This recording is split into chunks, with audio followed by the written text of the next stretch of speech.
और ब्रेक के बाद एक बार फिर से स्वागत आप सभी का। अगली महत्वपूर्ण खबर का रुख करते हैं। दरअसल रूस यूक्रेन की जंग अभी फिलहाल थमती हुई नजर बिल्कुल नहीं आ रही है। रूस अभी यूक्रेन द्वारा किए गए ड्रोन हमले से उभरा भी नहीं था कि यूक्रेन ने एक बार फिर से हमला कर दिया है। यूक्रेन की सेना ने बीते 3 दिन में रूस पर यह दूसरा बड़ा हमला किया है। यूक्रेन ने रूस और क्रीमिया को जोड़ने वाली जो सड़क और रेल पुल का जो जलस्तर से नीचे विस्फोटकों से क्षतिग्रस्त कर दिया, जिसकी तस्वीरें भी इस वक्त हम आपको दिखा रहे हैं, जिसमें 1100 किलोग्राम विस्फोटक का इस्तेमाल किया गया था।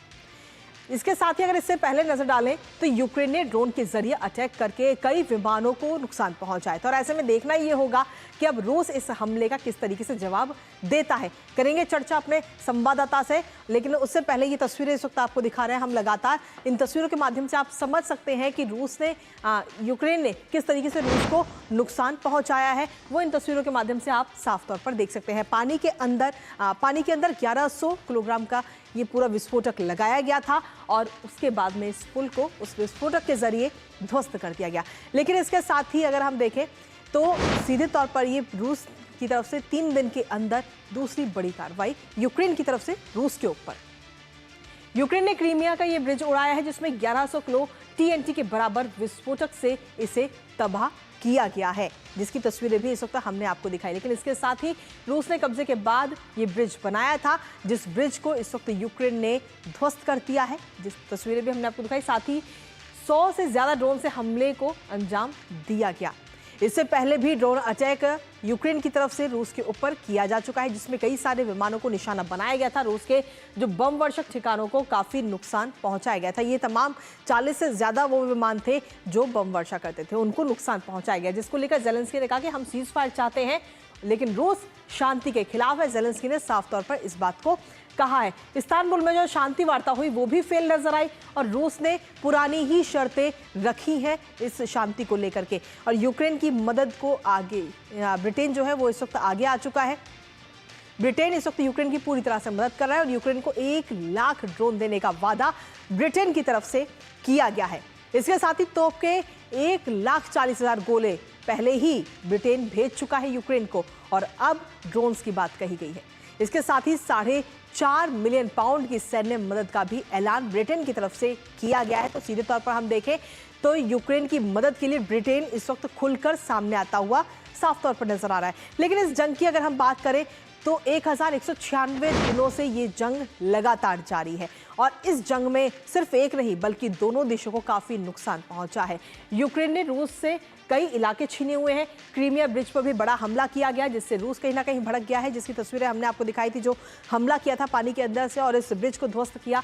पश्चिमी देशों ने यूक्रेन को हथियार दिए हैं, जैसा कि ब्रिटेन की तरफ से अगर हम देखें तो ब्रिटेन पूरी तरह से सपोर्ट करता हुआ यूक्रेन को इस वक्त नजर आ रहा है। लेकिन वहीं पुतिन का समर्थन घट चुका है और जेलेंस्की का कद इन दिनों बढ़ा हुआ नजर आ रहा है। दोनों देशों को काफी नुकसान हुआ है। ये जो जंग पिछले कई दिनों से चल रही है, 1196 दिनों से जो ये जंग चल रही है, उससे दोनों ही देशों को नुकसान पहुंचा है। लाखों लोग बेघर हो चुके हैं और ट्रंप की वापसी जहां यूक्रेन की मदद भी घटा दी है। एक तरफ ट्रंप जब वापस आते सत्ता में, जिसके बाद में यूक्रेन की जो मदद कर रहे थे वो घटा दी गई। अमेरिका युद्ध से परेशान है। पैसा रोकने की भी बात अमेरिका की तरफ से की गई है, क्योंकि अमेरिका लगातार ये कह रहा है कि इस युद्ध को खत्म किया जाए। कई तमाम कोशिशें भी की गई हैं इस युद्ध को खत्म करने के लिए, इस युद्ध पर लगाम लगाने के लिए, लेकिन बातचीत की जो तमाम कोशिशें हैं वो सीधे तौर पर नाकाम नजर आई हैं।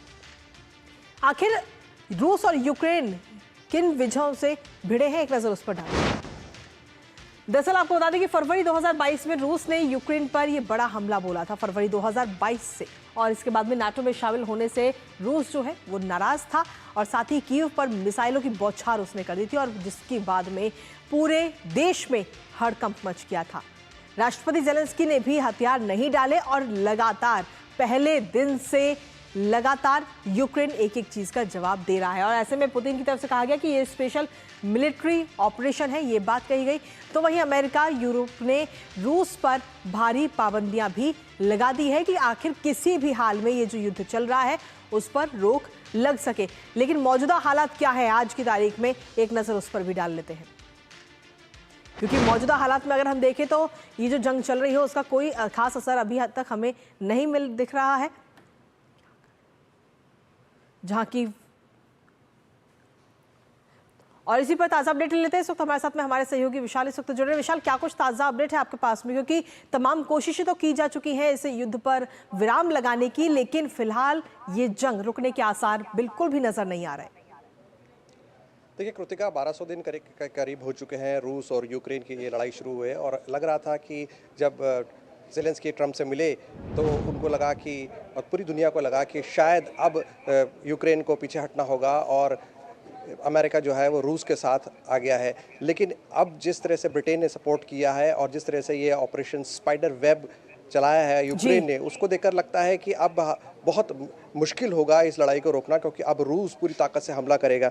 लेकिन ये ज़रूरी है कि किस तरह से हम ये देखें कि किस तरह से यूक्रेन ने ब्रिटेन की मदद से 500 किलोमीटर से लेकर 8000 किलोमीटर अंदर तक रूस के हमला किया है और उसके 5 जो एयरबेस हैं उनको उड़ा दिया है। और इसमें अगर हम बात करें एयरबेसिस की, तो बेलाया एयरबेस है साइबेरिया में, ओलेनिया एयरबेस है आर्कटिक रीजन में, इवानोवा सेवर्ने एयरबेस है इवानोवो में, जो कि 800 किलोमीटर से ज़्यादा अंदर है यूक्रेन रूस बॉर्डर से।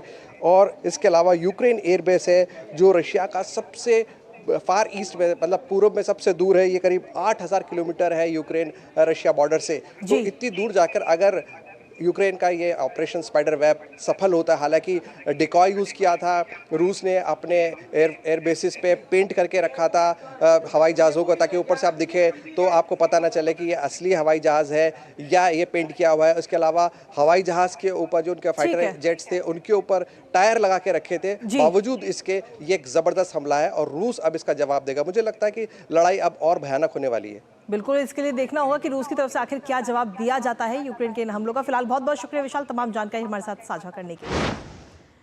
और इसी के साथ न्यूज़ पंच में वक्त एक और छोटे से ब्रेक का